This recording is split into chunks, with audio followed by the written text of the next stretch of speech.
afternoon. This is Speak On It, a continuation in our outreach media awareness initiative for the Westside Heroin Opioid Task Force. My name is Malik, and this is Speak On It. Today we want to do something a little different. This is Negro History Month. And all month I've been doing something in reference to Negro history on the other venue. And I think this is the last Friday in this month, so there's no way I'm not going to deal with some Negro history. We are going to say a little something about a couple of things as it relates to dope. But the callers that are looking, prepare yourself to just share some history about us, the Negro. Some of y'all call us black, colored, whatever. Just don't be calling us people of color. That's what I'm saying. Although they've been using that word longer than what's recent. I was looking at something the other day, and one of the pieces we used the other day, heard new from the Black Panther Party. And I was so, I felt a little some kind of way, man. Heard new was using the word people of color. That was back in the day. I'm saying, But that's because the fact his age group, he must have not suffered. He was all right in Oakland suffering in the ghetto, but he must have not suffered down south, because down south, colored people was all over the place, and colored people was definitely a derogative Jim Crow term. But now they are programming you new generations to believe that people of color is how you fit. This is Negro History Month. So you got all of the peoples of the world in the rainbow of people of color, so Negro descendant ex-slave. Where are you among those people of color? You ain't nowhere in that. Everybody they see but you. Now, they've been talking about the browning of America for years, and America is turning basically brown, and in another 15 years, America will be a brown country. They know this here. So now what they're doing is trying to put the Negro at a lower level of minority than everybody else, and we already there in Chicago. Think about it. They done drove us out of town deliberately, and you running around here, and he was speaking people of color. So when I say Negro history, I mean that. I'm a Negro. Yes, I am. I grew up under Jim Crow, and so did my grandfather and grandmother and those before them, and I'd be damned if I'm going to let some Junebug tell me I'm black. I don't mind being African-American, but actually, I'm Ewe, out of Ghana, Volta region. That's what I claim. That's what I am. That's where I went back to do what I had to do. Benin, Togo, Qatar. So don't think that every Negro that's over here, just over here, and all we know is Mississippi. Get the hell out of here. We talking about Negro history. Now let me show you this over here before I get carried on. I could be talking to you all night, all month about that. But let me just make it clear to y'all. Don't get caught up, because in a minute, the census coming. I know the last time they did the census, I tried to find Negro. I couldn't find Negro. They had black, so they made me be black. So in a minute, you're going to be looking for something, and all you're going to have is people of color. You remember when that little boy, Tiger Woods, said that he won what we are, and that he was other than catch. So they went back and got what? People of color. But I want you to be clear. Before they start using that euphemism, they are talking about those water fountains, those toilets, those buses, those everything before the civil rights movement. So don't get caught up thinking, because that's new dope. They putting that dope into your spirit so you can become a greater slave than your ancestors were. Now, look at this here. What is this here? Webcam. Marijuana is going mainstream. A university degree in cannabis science. KCTV5's Betsy Webster got perspective from a UMKC professor and students about the program that's now being offered at several schools. Ask a group of college students about a degree specific to weed, and you're bound to get a few giggles. I'm a jazz major, so sign me up. One of my get-rich-quick schemes would be to open like a sub shop next door to a dispensary. Hit that. But this isn't for stoners. It's serious science. It's a Bachelor of Science in Cannabis Biology and Chemistry at Colorado State University Pueblo, coming to campus this fall. Colorado, one of the first 2 states to legalize recreational use, recently hit the $1 billion mark in state revenue. I chatted by phone with the Academic Affairs Director of Colorado's Department of Higher Education, who explained it like this, quote, "Cannabis is a growing industry with a large economic impact in Colorado, and our institutions in Colorado want to provide graduates that can meet the economic needs of the state. And perhaps the public health as well. The dean of CSU Pueblo's College of Science and Mathematics told the Denver Post the THC vaping crisis was evidence that more trained scientists and regulation are needed." That's exciting. I think that's very progressive towards a new day and age. There could definitely be job opportunities. By no means do I think it's a joke. Probably going to be a need for some cannabis experts, and I'm sure it will be a very hot degree for people out of high school. But a UMKC professor who specializes in entrepreneurship says students should proceed with caution, because what's hot now could fade. Realizing that the federal government hasn't legalized it, and so at any one point, the federal government could shut it down. The business, that is, not the program. CSU Pueblo makes it clear the students will be working with low THC, federally legal industrial hemp, which they say keeps federal funding and federal student loans and grants in the clear. The trouble, says the UMKC prof, is the naming of the degree. A bio or chem major with some elective courses in cannabis is one thing, but a degree with the word cannabis could be limiting, he says. They're trying to capitalize on the trend and the popularity of it, and they're doing a disservice to the students by doing that. To have a degree and a transcript that says you did this, who knows what this industry is going to be like 10 years from now. A few other universities preceded CSU Pueblo with similar undergrad degrees using the term medicinal plant rather than cannabis. We asked the Missouri and Kansas regents if they would consider something like that, and they say it hasn't even come up for discussion. Betsy Webster, KCTV5 News. Well, I just figured I'd throw that out there because it's still part of the West Side Heroin Opioid Task Force Media Outreach Initiative, a task force put together in 2016 by State Rep. LaShawn Ford. Now, I don't think I need to say too much about that. It speaks for itself. Think. I want you to think. Them little kids there, I ain't seen one person from the hood, because that thing they had standing up there, you know, please, he wasn't speaking for nobody that went to the joint because they were selling pot, reefer, weed. So now you're going to educate a whole bunch of folks and call them experts, and folks done did 30, 40, 50 years in the penitentiary for being experts. They can't get no degree. They can't get no job. But maybe you should give them a first opportunity to be educated. But what you gonna tell them? But see, now they're finna make a whole different world. But remember our ancestors. Remember how many family members that we ostracized because they smoked some weed. Remember that. And now they finna make it a degree. Then I made it legal. But the same reasons you hated your uncle, your auntie, and you cast them away, those reasons have not changed. If anything, because this new hybrid type of weed that they have is so toxic, it's fentanyl,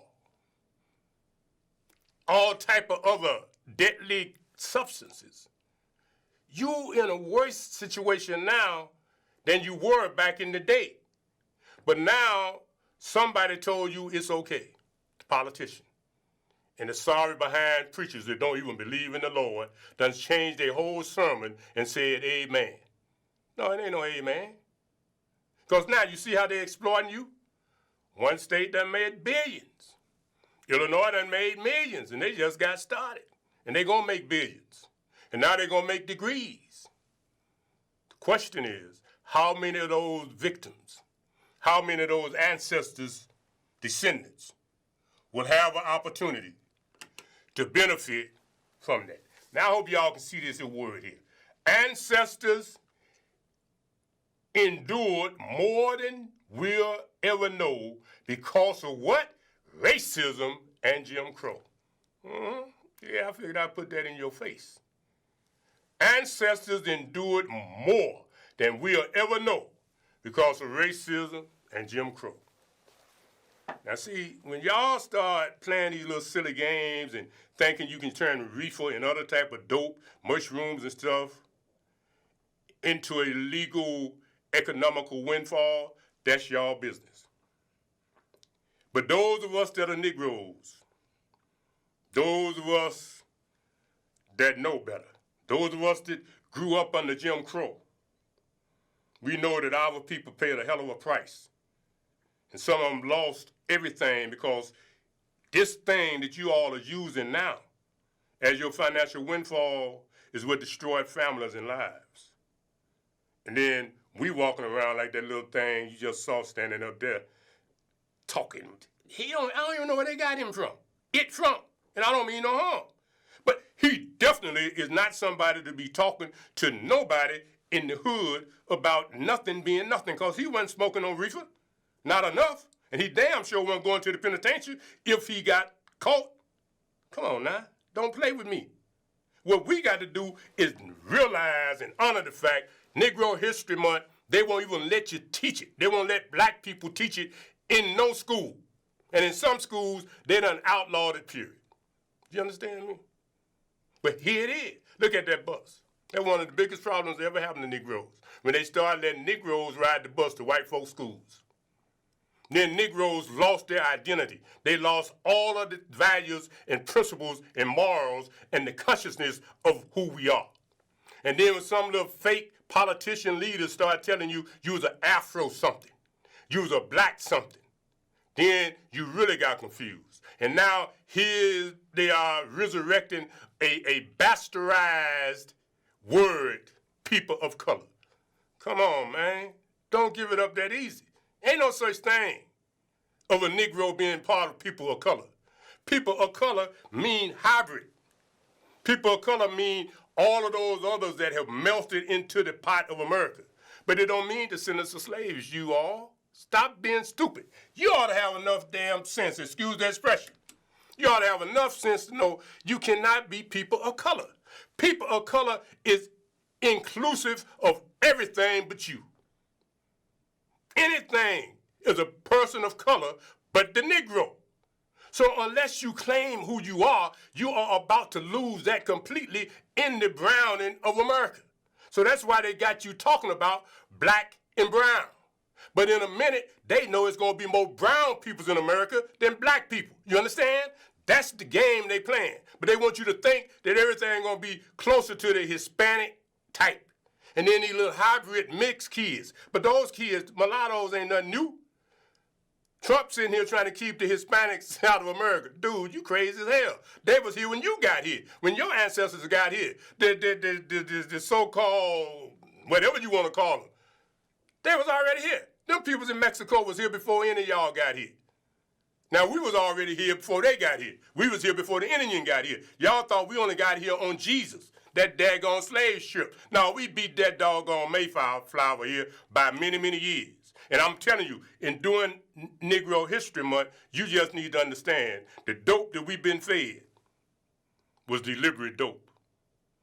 And the miseducation of the Negro is the biggest dope we've had. But if you need some Narcan type dope because you got some heroin, opioid dope, let me just tell you a little something here, because you can still do what I told you to do before, and I'm going to get this back to you. Now, if you or someone you know is experiencing a problem managing your recovery with opioids, call Westside Heroin Opioid Task Force. The director of outreach is Mr. Louis Sides. Mr. Lou Sides. 773-378-4195. 773-378-4195. Email westside-taskforce@yahoo.com. Now, wrapping this up, because you see, you need to understand this a little bit, y'all. I was hoping we got some callers, but if we didn't, it don't matter. I did not want to talk about what we've been doing before. Now, Brother Amari was able to get the last show we got up, and Facebook allowed it to come through. Amari, they even sent me something and told me because stuff was doing so good, the posts you've been boosting, that we could call for an appointment, I guess, for them to give us some guidance. I don't know what's up with that. One week you say we're doing too much. The next week you say call us so we'll let you talk to a human. Because the AI, artificial intelligence, done become what? Sure enough, artificial ignorance. So I thank you, Facebook or whoever. I'm glad you got a human to talk to us instead of that daggone computer. Because now a human want to talk to us and say, oh, maybe y'all can do this. But in the future, I will be resisting the temptation to get in a situation where we cannot continue this by bringing you all these videos. Now, I'm about to start back old school. You know what I'm saying? Getting these newspaper pictures. So I'm finna show you the last picture. This is a picture here that we really need to look at. Alderman Barnett. Now, anybody in Chicago, I need to zoom this in. You think if I zoom it, can they read it? I think they can read it. What it says is this: pushback for West Loop Pop Shop. Alderman Barnett says no to location next to rehab center. The rehab center that they're talking about is Haymarket House. Anybody that's been here long enough to know anything know that Haymarket House is tradition in providing services for people that trying to deal with recovery. But what they have now is one of 3 or 4 of these dispensaries, these dope houses, want to open up right across the street, on the same street, in the same immediate area of Haymarket House. So Alderman Barnett and the director of Haymarket House are saying, whoa, wait a minute, y'all. You know, those are triggers. Why you want to come over here where we are and open up these dope houses when people are struggling to get off of dope? Alderman Barnett is right. He told them before, y'all, you know, if y'all ain't got some black partners, y'all need to just stay out my wards. But I don't know if he's going to be able to hold that up. But this here, he need the community help, I'm sure. Why would you bring your dope house next to the treatment house? That's because you have no respect. That's because you ain't nothing but a greedy creature. Now, that's real business there, man. Haymarket House and any other of these services that have been in existence to provide services to people struggling with recovery, and now you got to be threatened by dope houses that are legal, and with people wrestling every minute not to slip and fall back, and now you're going to have reefer blowing in the air? You're going to have gummy bears walking down the street? And you think nothing is going to speak in that person's ear and make them go into the dope house and buy some of that? And then after they get that, they're going to have the urge for some opioids and OD and need some Narcan? And that's why they better call my man, Mr. Lucias, because he got the plan. So if you need some Narcan, I said it before, and I'm going to say it again. You need to look ahead. Call Mr. Lucias, because we almost out of here. Call Mr. Lucias, 773-378-4195. 773-378-4195. Email westsidetaskforce@yahoo.com. Now, you just need to know this here, because at the end of the day, what Alderman Barnett is doing is trying to, you know, look out for the welfare of the people. And these other people out here trying to make this money off your misery, no, you're going to need some Narcan. Because, see, they used to say that marijuana, weed, reefer, was a gateway to everything else. Now they won't let you get away from it. Somebody lying. And I'm saying, don't fall for the okie doke. Remember your history. Remember the fact that our ancestors paid a very, very dear price. Very dear price. And y'all, you little Johnny-come-lately think you know everything, new generations, you know, I ain't even call what generation you are. You need to understand this word, ancestors. Ancestors endure more than we're ever know because of racism and Jim Crow. We did. They did. So for you to sit here and make like everything is so cool that nothing mattered, that's old. That was then. You's a fool. You's a fool. Because this history, that daggone bus, instead of educating you, enslaved you because it took you away from your community. It took you away from your mind. It took you away from your ancestors. And as a Negro History Month advocate that used to hear every time you heard the national anthem, down south you heard Lift Every Voice and Sing. Every time they played the American national anthem, the Negro anthem was played right behind it because Negroes represented something. Now you can't even, man, I'm telling you, all month. And on this other venue, people say one or two words about Negro history. That's why I've been doing 3 hours straight on Negro history. I'm going to put it in your face. I'm going to put it in your ear. I'm going to break you down with it because as long as I'm living, I will not allow us to diss the hell that our ancestors went through because of racism and Jim Crow, and which you knew poor things, people of color. You better snap out of that. Because if you don't, you're going to be able to have a toilet like I used to have to go to. Y'all don't know this here. You got to have a water fountain like I used to have to go to. When you get on the bus or get on the plane, you're going to be treated like I was treated. I ain't that old. What the hell wrong with y'all? I ain't that ancient. I ain't. But you see where you headed. Don't let these people fake you out with all this dope they selling you. They want you to be asleep. So they giving you marijuana. They know you're going to be crazy as hell. They gave you alcohol. They gave that to our cousins, the so-called Native Americans, Indians. So now they got them on reservations and they just through. The spirits tell them what to do and they go have their little woo-woo. So now they want to get you coloreds. You can call them coloreds now. If you want to call a Negro a colored, I say okay. But if you want to call him a person of color, I say nope, that's out. A colored is what they call your ancestors. So if you call your ancestors and say, ancestors, they called me a colored, your ancestors might come up and slap them upside the head. I'm out.